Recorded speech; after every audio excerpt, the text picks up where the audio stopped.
Hey there, this is Travis at CrossFit Invictus. We're looking at the kipping toes to bar, and I'm going to give you a couple variations of it, just being kind of general.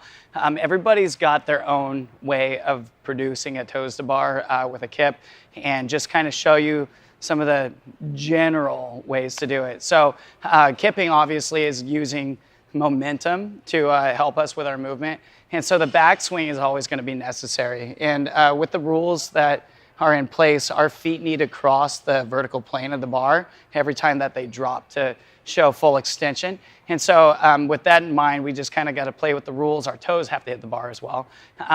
But we're going to go through just a couple of these, okay? So first of all, please bend your knees in the back if it helps you, okay? You're building up some momentum by kicking your leg through.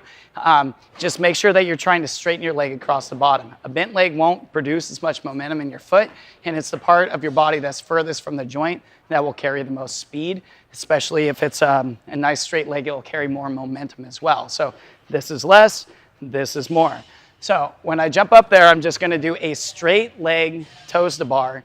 And with this one, you need to make sure that you've got adequate flexibility in your hamstrings and then also in your quads for the backswing. So if you swing back and you've got tight quads, it's going to start, instead of extending in your hips, it's going to extend in your low back. That could cause some pain. We don't want any pain. So here it goes. Back.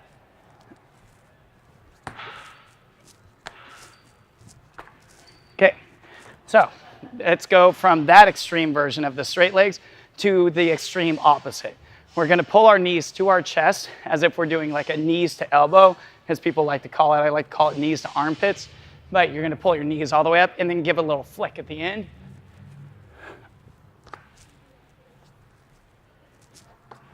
Now, depending on what your goals are, for me, because I've got enough flexibility in my hamstring, the straight leg toes to bar, as long as I'm not in a huge hurry, that's the option that I'm going to take. So I just kind of build up all the momentum of the swing underneath and let my toes rise up until they make contact with the bar and drop back down and repeat. The only time I'm really putting forth a lot of effort is from here and through, and maybe right a little bit at the end as a delicate connection with the bar. So with the opposite one, with the tuck position rolling up, I'm going to use a lot more lats. So in the position where I'm doing straight leg toes to bar, I'm going to be about like this, okay?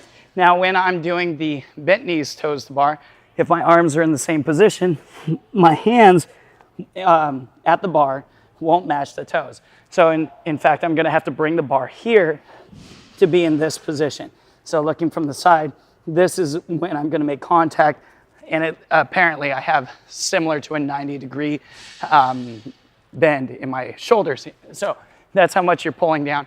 And then there's variations in between. You can swing your legs up straight, you can bend your knees and give a little kick at the end.